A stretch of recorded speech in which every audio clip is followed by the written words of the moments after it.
Aminadong may red flags na kasi sa umpisa pa lang ang jowa nitong si Adrian sa jowa niya kasi ay si Neil. Okay? Ay, may nakikita na si Adrian na mga red flags dito kay Neil. Pero imbis na kumalas agad itong si Adrian sa kanilang relasyon, pinili niya raw na magpatuloy sa pag-asang magbabago naman ito. Okay, katulad ng iba dyan na nagmamahal naman, di ba? O baka naman magbago. O baka maiba ko pa ang mga posisyon niya sa mga bagay-bagay. O nga lang, alam nyo, nagawa pa ngang ibaba nitong si Adrian daw ang kanyang pride para maisalba lang yung kanilang relasyon. Pero doon na rin pala tinapos nitong si Neil ang kanilang 2 taong long-distance relationship. Pero ang ikinasasama ng loob nitong si Adrian, wala naman daw history ng cheating ang ex-jowa niya. Pero huli na nang malaman niya na meron palang ibang babae itong si Neil habang sila pa. Ayun, walang history kasi hindi nahuli. Kaya kausapin na nga po natin mula pa sa Zamboanga, si Adrian. Hello, Adrian. Hello po. Oo, magandang tanghali sa'yo. Kumusta ang panahon muna dyan sa Zamboanga? Ayos lang po. Maganda naman po. Oh, maaraw, hindi naman kayo inuulan-ulan dyan, ha?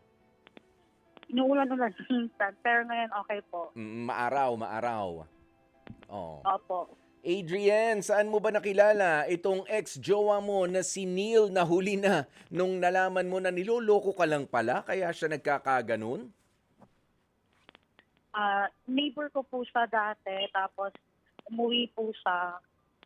Tapos doon po kami nagkakilala po. Nung pag-uwi niya po sa amin. Ulit. Bakit? Saan ba siya galing? Nag-work po siya sa Manila. Sa Maynila? Opo. Oh, ibig sabihin ba nito, Adrian, kababata mo itong si Neil? Hindi naman po, kasi di naman po kami magkaedad.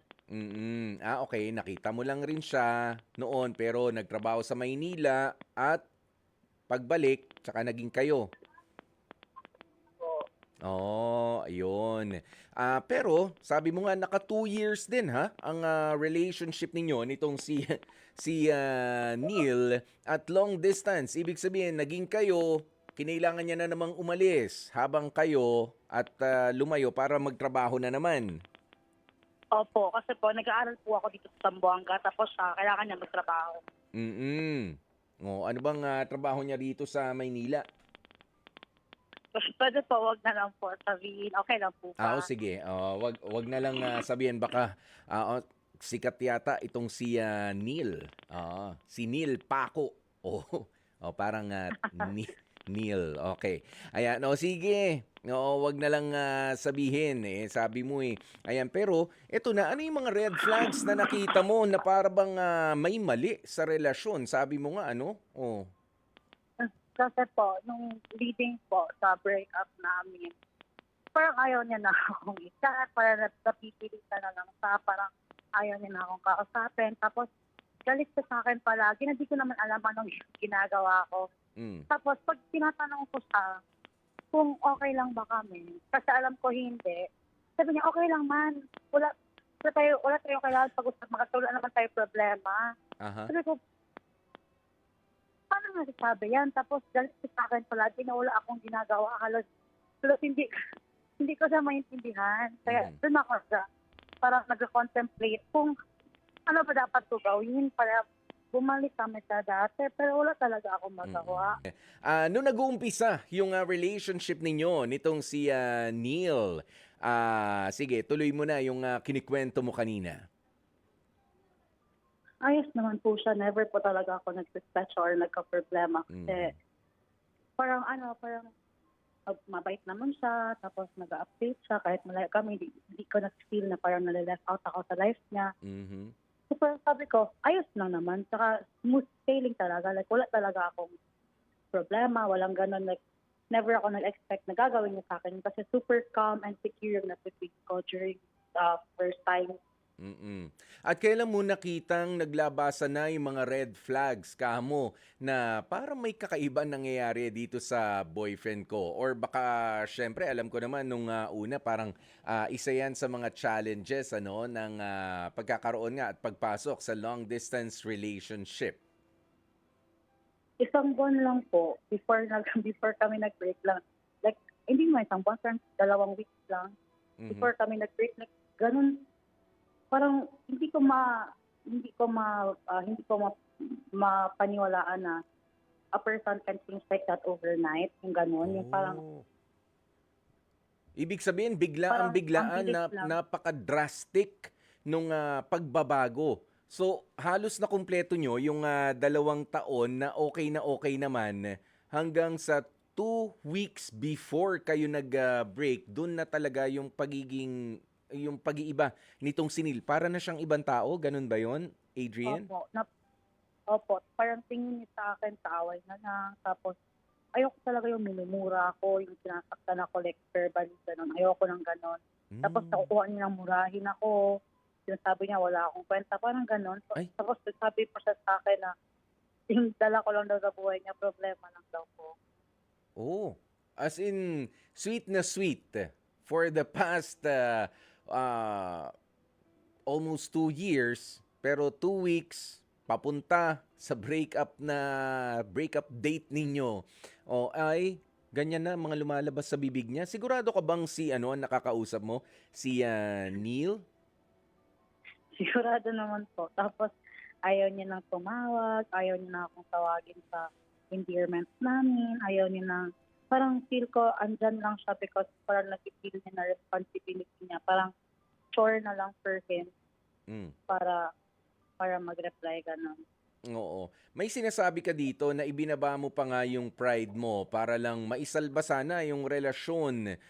Kumusta ka rin ba? Ikaw ba chinek mo rin yung sarili mo? Kasi sa 2 weeks na yon, alam ko marami ang nangyari. Of course, mapapatanong ka rin sa sarili mo, saan ba ako sumobra? Saan ba ako kinulang sa relasyon? Sa tingin mo nung una, nung hindi mo pa Opo, alam, saan ka ba sumobra? Baka nga yung sinasabi ko kanina, baka namang gusto mo naman literal na bawat oras ay nag-update siya sa'yo. Hindi niya na maayos na nagagawa yung trabaho niya. Or ikaw yung klase rin ng karelasyon na bawat araw na lang o araw-araw nga nagdududa yung mga ganyan. Pero nagpapakyut ka lang naman. Baka napikon na rin.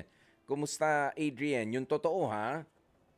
hindi naman po. Nag-self-reflect man din ako. Tapos parang iniisip ko, kasi if ako naman po yung tao na open lang naman po. Tapos parang ako, tinecheck ko din kasi if gagawin ko sa kanya yung gano'n, nag-require ako from him, something from him, tapos hindi ko magawa on my end, hypocrite naman ako pag sinasabi, pag gawin ko yan. So ako, nag-self-reflect ako and I know deep, deep in my heart na ginawa ko naman po talaga yung part ko and hindi naman po ako yung tipo na gusto na kahit saan sa magpunta, dapat ito, ganyan. Wala naman po ako requirements na ganyan. Yung Oo. gusto ko lang po, sabi ko nga sa kanya, wala nga siyang kailangan gawin kundi mag-exist lang. Tapos ako na bahala. Yun na talaga sinabi ko sa kanya because I'm not requiring things kahit sa mga special occasions. Wala talaga akong nire-require kahit wala. Never ako nag-require sa kanya ng Mm. kahit ano. Kasi sabi ko lang sa kanya, enough na mag-exist ka. Enough na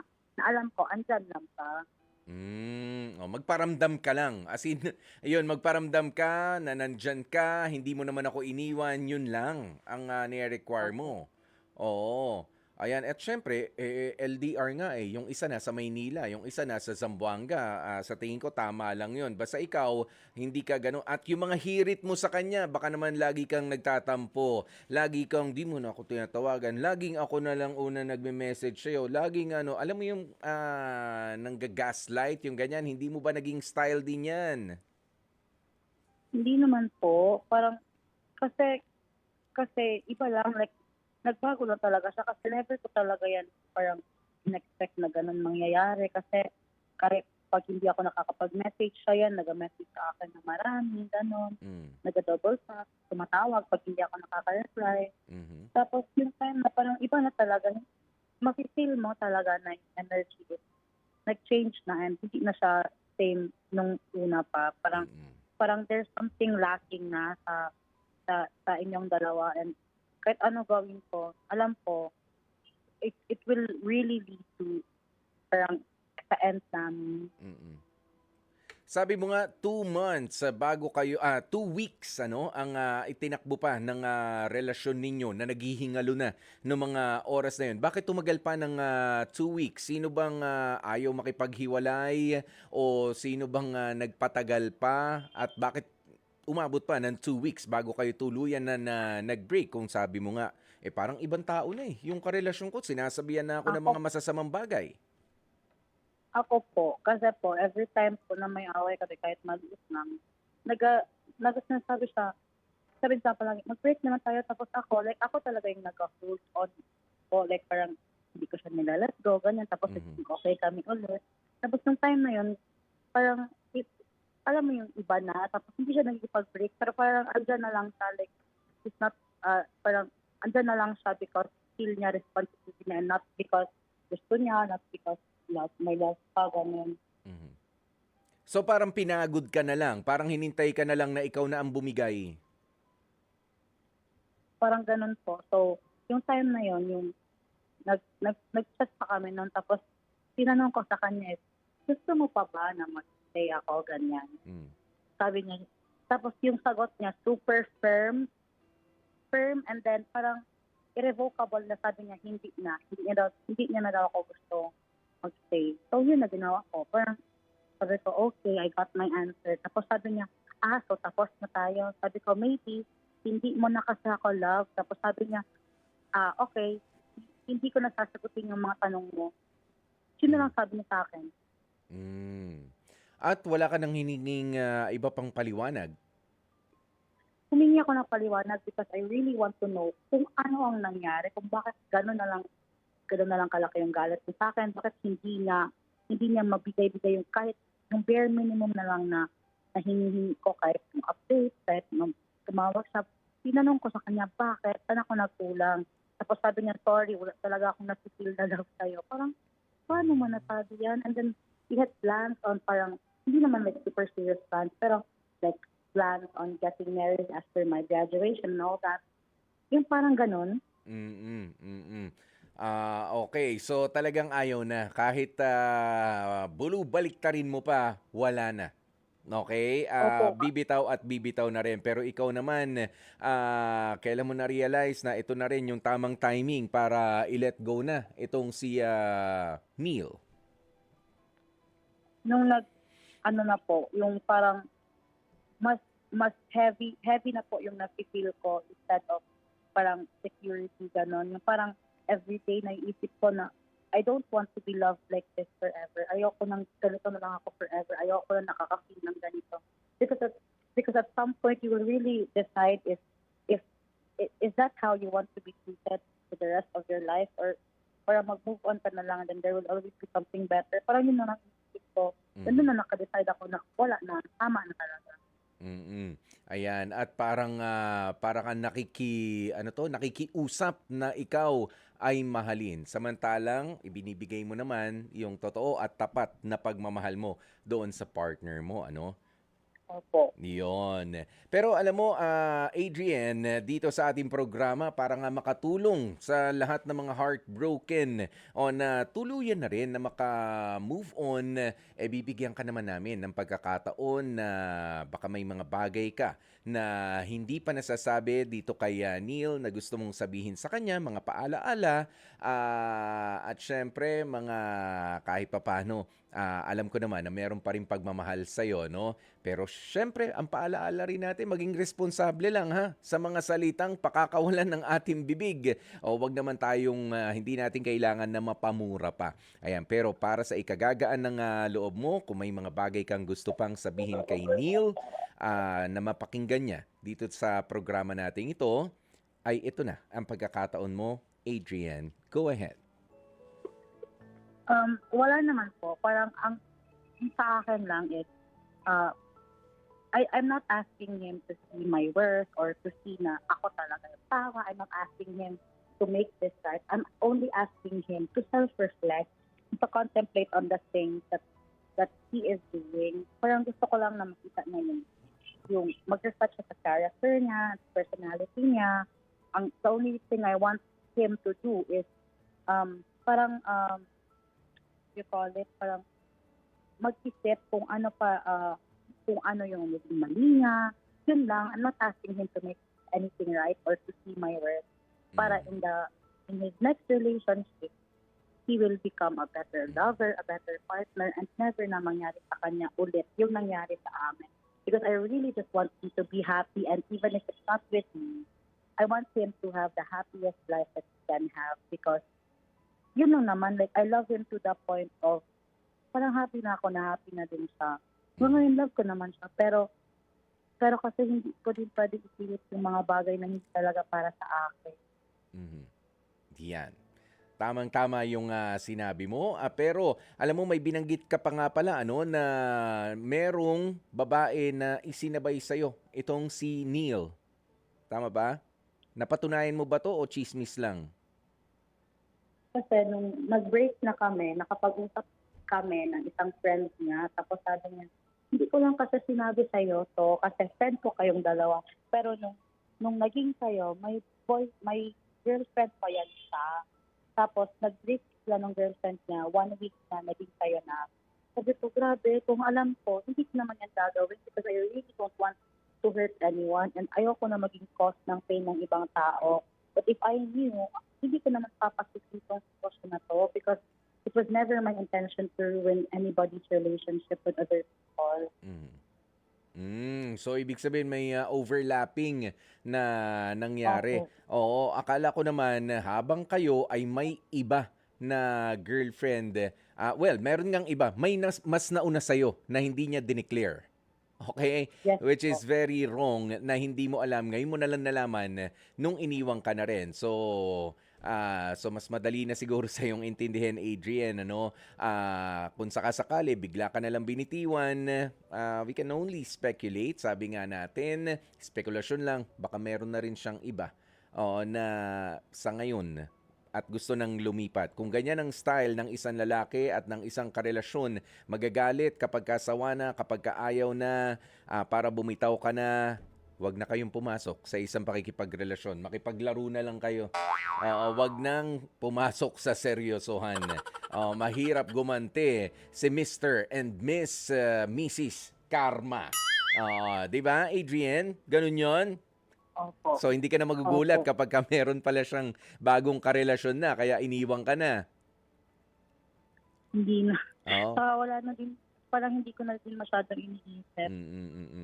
Yan. Pero sa ngayon, papaalala ko lang sa'yo, kasi kanina may mga bagay ka na gustong gawin, na mag-self-reflect. Itong si Neil tungkol sa relationship ninyo. Well, kung marinig niya ito, sana nga, kahit papaano, ay alamin niya rin. Para nga maging mas maayos yung susunod niyang pakikipagrelasyon. But for now, hindi mo na problema yun eh. 'Di ba? Doon na lang tayo sa mga bagay na makokontrol natin. At yun yung sarili nating mga emosyon. Wala na tayong pakialam. Di na natin pwedeng diktahan yung dati nating karelasyon na sana ganito ka, sana ito ang gawin mo para maging better kang karelasyon. 'Di ba? Pagka hindi mo ginawa yan, I don't know. Ayan, pero dito, ang sigurado ko, ikaw, mas makokontrol mo yung emosyon mo at yung mga learnings mo rin dito sa failed relationship mo with Neil. Nababaunin mo o kung sakaling mag-decide ka ulit na pumasok sa isang relationship in the future. Mga kapatid, dito tayo sa totoo. Dito na tayo sa True FM. Mag-subscribe at mag-follow na sa social media accounts at True Network PH sa FB, Instagram, X na dating Twitter, YouTube, TikTok, and podcast.